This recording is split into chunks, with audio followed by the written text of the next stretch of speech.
Now that we have an understanding from the previous videos on how to use variables, conditional statements, and looping, we're going to create the script to create the profile or the perimeter cuts of the cabinets that we have in here. So again, we have that left side and a right side nested, but we don't have anything drawn, and that is because our script has not indicated to draw anything or place anything. So we're going to learn how to do that now. So I'm going to come back over into our main script, and I'm going to remove that loop that we had entered in there earlier and going to use the conditional statement of a select case.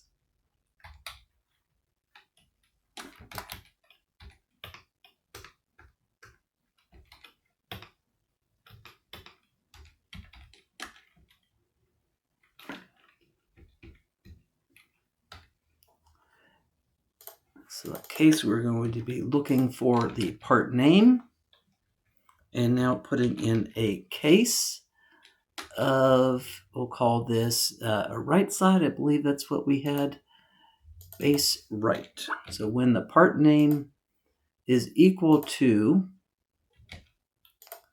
base right, we're going to put that in quotes so it understands that it is text and not a variable in itself. And we'll also call this a case.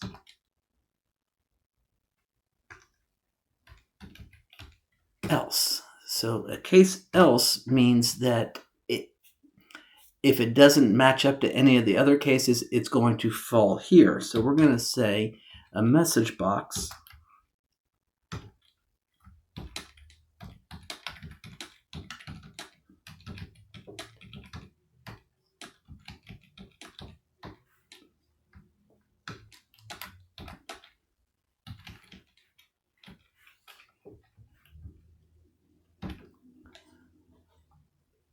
So when we import a part and it's not handled within the select case here, we're going to get a message here. It says, I do not know what this part is, and there is the part name. So now we had this little helper down here that I said we would explain earlier. So that is an include. So I am going to include and want to include another file in here, and we are going to include this base sides.vbs file. So that file is located again in the program data PartNester 3 all the way out until the scripts. So I'm going to copy that location just so we get it spelt correctly. And in here, so in quotes, we will put that along with the file name, which is base underscore sides.vbs. So now that is going to call up and load another script file. And the reason that we do this is to make it a little bit more user-friendly or making it easier to read. We could have all of this included in this big main script here, but as we build out cabinet components and different parts, it is going to quickly get a little bit unmanageable. So by keeping little code chunks or snippets within files, makes it a little bit easier to modify, debug, and understand what's going on.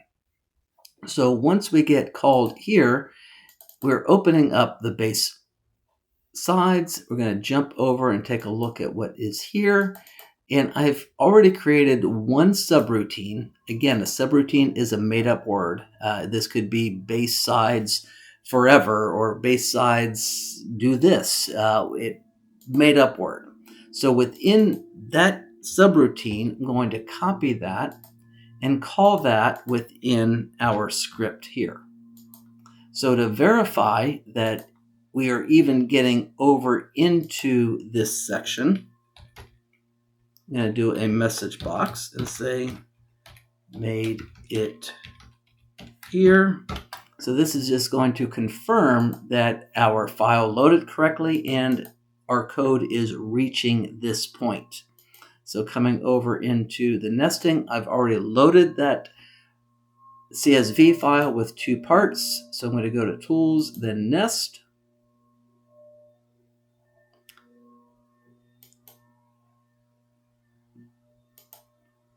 So we got a file not found.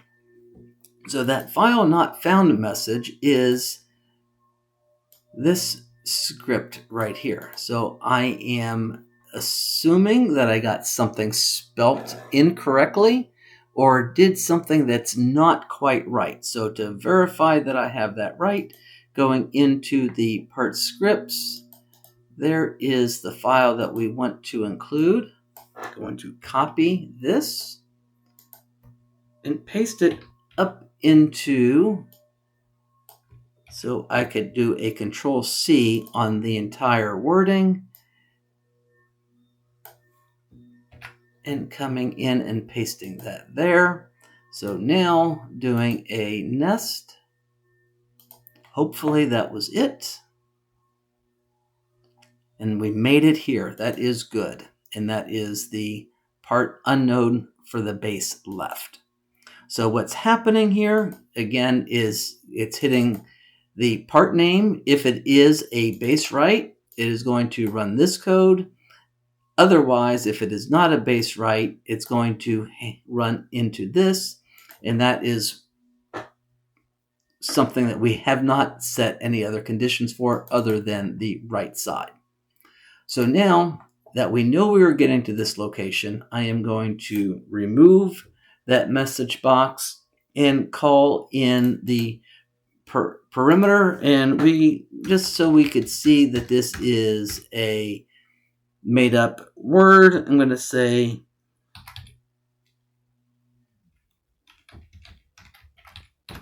call that outside cut. Copy that and bring that down here. So the subroutine now is called outside cut. And we are going to create a couple variables. One of them is we need to get the part width in the part X and Y. So just jumping over so I could get spelling of the part, get part X correct. And these examples are already in the scripting folder so you can see what's going on. So these are 2 variables. Again, variables are made up words. Going to copy and make sure that I get those dimensioned, although the scripting language we're using does not require this. It's still nice to call out and dimension variables at the beginning of any subroutines. So later, a month from now, 2 months, or a year from now, when you come back in here to read the code, you are understanding what is going to happen. So to create the file, the way I start out doing this is I sketched out what I want the perimeter of a base side to look like. It's going to take a total of 7 points. The 7th point is going to be exactly the same as the first point. So I drew it out, point 1, 2, 3, 4, 5, 6, and then closing it again with point number 7. So that helps us understand and see what we're doing and following along. So remember, we're drawing this in a counterclockwise pattern. And as we create the code for cutting, we will continue on. So I'm going to paste in a section of code that is going to make up the first point. So this is XYZ8. That's a made up variable that is a system variable.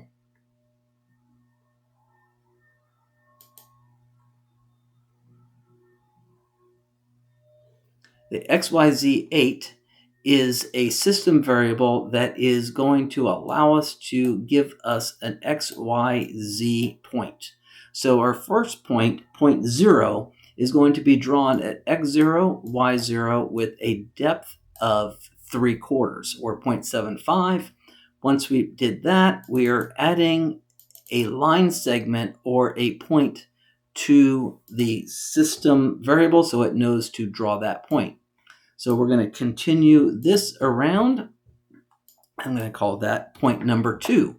Point number 2 looking at our drawing here, is going to be the total X length of the part, and I'm going to subtract 4 inches, or the value of the toe kick height. So we could come in here, right here, we're going to say part X is equal to part X minus 4. Hard coding values like that are not the best. So we're going to jump up and make a new variable, or 2 new variables, because I know I'm going to need it. Toe H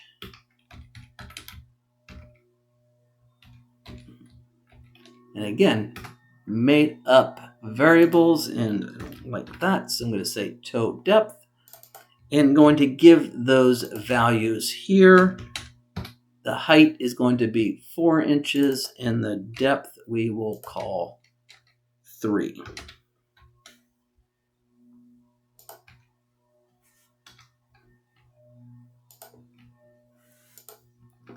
I should mention, notice that we have this wording here. The apostrophe is there, so that's a comment. So anything that follows that comment is going to be ignored. It's a note to me, to you, to the user, to know what is happening here. So section 2 or segment 2 point is going out to X, width of that part minus 4 inches, but I'm going to use, instead of that variable or that hard-coded number, a value of that variable. Copying that and going in to create another point. I'm going to call that point 3. That is going to have the same X value, although we're going to move upwards in the Y by the toe kick depth. Going into point number 4. Is going to have that same Y value, although we're going to jump that out in X.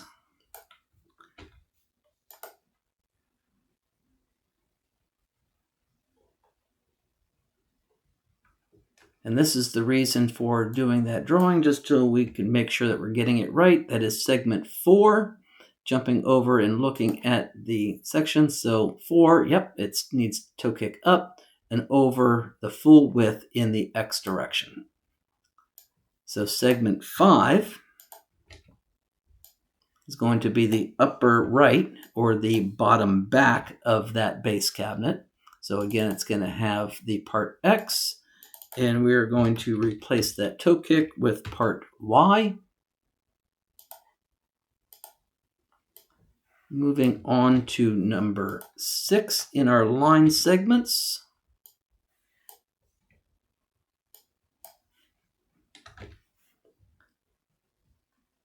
X is going to go back to 0. The Y is going to continue to be the depth of that cabinet side. And the final point is to close our shape to make it a closed vector. And we're going to bring that back to 0, 0. Now that we have all of our points calculated and placed, we have to say, let's make a polyline and put it on a layer named perimeter layer, which we haven't talked about that. So I'm going to put parentheses around that because we have not made up a variable name for the perimeter layer. So we're just going to say perimeter, and remember that we did that. Going to save. Now that we have our line segments plotted out, when we come into our nesting, hopefully we did everything right, and we're going to get the shape of the left or the right side. And there it is, brought in with the perimeter layer as we just created there. And we're now able to automatically adjust the toe kick location based on the variables or the variable that we've set here. So if we want that toe kick height to be not 4 inches, but 6 inches. We'll save, come back into PartNester and re-nest.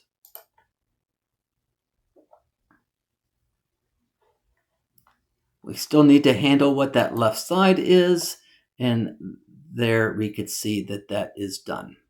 So to quickly handle that left side, or at least get started on creating the functions for a left side, we're going to come over to our main.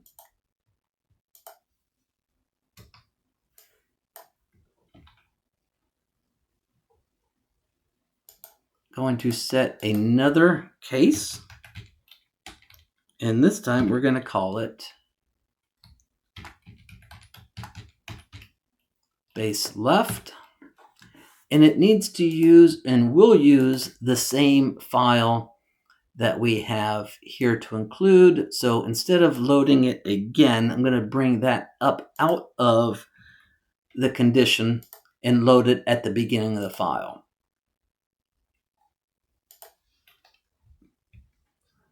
And then bring down this base side into the base left. We'll save that. Now, hopefully, again, we typed everything correctly. When we go to nest, we should get 2 parts here. Now, yes, I know we really have 2 right sides here, or 2 lefts. We haven't had any other machining here.